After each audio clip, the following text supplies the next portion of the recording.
تر چیز ایسی نہیں جس کا ذکر قرآن مبین میں موجود نہ ہو۔ بے شک۔ اور اگر ان دو لفظوں کو لے لیں، صرف ان دو لفظوں کو لے لیں، اور کائنات میں صرف دو ہی چیزیں ہیں، یا تو یا خشک چیز ملے گی یا تو تر چیز ملے گی، ان دو کے علاوہ کوئی تیسری چیز بھی نہیں ملے گی۔ تو اللہ پاک نے فرمایا کہ ولا رطب ولا یبس الا فی کتاب مبین، کوئی خشک اور تر چیز ایسی نہیں جس کا ذکر قرآن پاک میں موجود نہ ہو۔ اور دوسری طرف ہم یہ کہتے ہیں کہ اس کا ذکر قرآن پاک میں موجود نہیں، اس کا مطلب ہے ہماری آنکھیں اس تک ابھی تک نہیں پہنچی، اس نایاب گوہر کی طرف نہیں پہنچی جس کو ہم تلاش کرنا چاہ رہے ہیں۔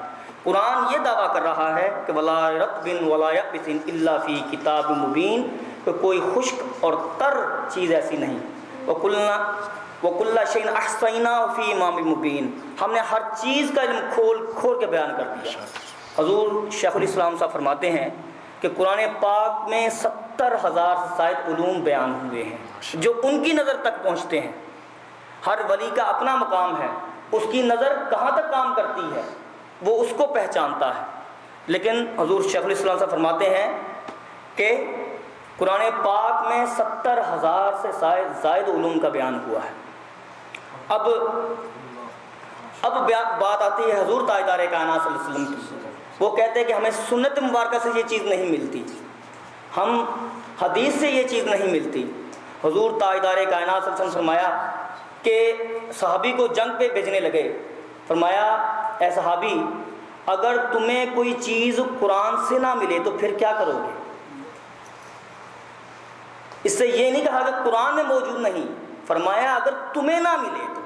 اعتراض صحابی پہ کر رہے ہیں کہ اگر تمہیں نہ ملے تو، اگر تم نہ پا سکو تو، اگر تمہاری عقل اس تک پہنچ نہ سکے تو پھر کیا کرو گے؟ تو یا رسول اللہ آپ کی سنت مبارکہ ہے۔ فرمایا اگر تم تو جا اب رہے ہو، کچھ چیزیں ہو سکتا ہے کہ تمہارے جانے کے بعد وہ حکم میں آئیں، اگر وہ چیز تمہیں میری سنت مبارکہ میں بھی نہ ملے تو پھر کیا کرو گے؟ عرض کیا یا رسول اللہ پھر میں اجتہاد کروں گا، وہ کوشش کروں گا جہاں صحیح فیصلہ ہو سکے۔ تو ہمارا علم ناقص ہو سکتا ہے، ہماری عقل ناقص ہو سکتی ہے، لیکن قرآن کا علم ناقص نہیں ہو سکتا۔ تو حضور علیہ السلام کی حیات طیبہ وَإِنَّكَ لَعَلَىٰ خُلُقٍ عَظِيمٍ، کہ وہ ہر چیز کی اخلاق کی ان بلندیوں پہ ہیں کہ جہاں تک کوئی پہنچ نہیں سکتا۔ سیدہ عائشہ صدیقہ رضی اللہ تعالیٰ عنہ سے پوچھا کہ حضور کے اخلاق گنوا دیجئے، فرمایا کہ تم قرآن نہیں پڑھتے؟ سارے کا سارا اخلاق تو قرآن پاک ہے، حضور علیہ السلام کا سارا اخلاق قرآن پاک ہے۔ کسی نے حضرت علی المرتضیٰ رضی اللہ تعالیٰ عنہ سے پوچھا کہ یا رسول اللہ، حضرت یا امیر المومنین، آقا علیہ السلام کا اخلاق گنوا دیجئے۔ فرمایا متاع دنیا قلیل، تم دنیا کی نعمتیں گنوا دو، کیا بات، تم دنیا کی نعمتیں گنوا دو۔ فرمایا یا امیر المومنین میں دنیا کی نعمتوں تو گنوا ہی نہیں سکتا، ان کا شمار کو لا ہی نہیں سکتا۔ فرمایا متاع دنیا قلیل، دنیا کی متاع تو بڑی قلیل ہے، وَإِنَّكَ لَعَلَىٰ خُلُقٍ عَظِيمٍ، میں عظیم کیسے گنوا دوں؟ تو اس کا مطلب ہے کہ ہر چیز تاجدار کائنات سے اسماء حسنہ میں موجود ہے۔ اس کا مطلب کہ ہمارا علم ناقص ہے، ہماری نظر اس تک نہیں پہنچتی، ہماری عقل اس تک نہیں پہنچتی۔ سوائے اعتراض کرنے والوں کو صرف یہ پیغام دینا چاہتا ہوں کہ اعتراض قرآن پاک میں اور حضور تاجدار کائنات صلی اللہ علیہ وسلم کی سنت مبارکہ اور حدیث مبارکہ پر صرف اعتراض کرنے والوں صرف اتنا سوچ لو، کیا تمہاری عقل اس حدیث تک پہنچی ہے کہ نہیں؟ کیا تمہارا شعور اس حدیث تک پہنچا ہے کہ نہیں؟ ممکن ہے کہ تمہیں وہ حدیث تمہاری نظر سے گزری نہ ہو۔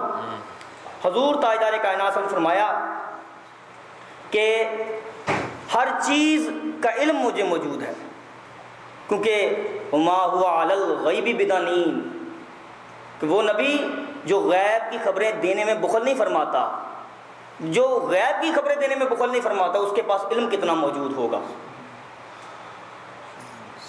حضرت جبریل امین تاجدار کائنات صلی اللہ علیہ وسلم کی بارگاہ میں حاضر ہوئے، حدیث قدسی ہے، عرض کیا یا رسول اللہ ایمان کیا ہے؟ آپ نے ایمان کی تعریف فرما دی۔ فرمایا اسلام کیا ہے؟ آپ نے اسلام کی تعریف فرما دی۔ فرمایا احسان کیا ہے؟ اسلام تو فرمایا کہ تم اگر مجھ پہ ایمان لے آؤ، لا الہ الا اللہ محمد رسول اللہ کر لو تو یہ اسلام ہے، اگر کلمہ پڑھ لو تو یہ اسلام ہے۔ ایمان کیا ہے یا رسول اللہ؟ ایمان یہ ہے کہ اللہ پہ ایمان لاؤ، فرشتوں پہ ایمان لاؤ، انبیاء رسول پہ ایمان لاؤ، آخرت پہ ایمان لاؤ۔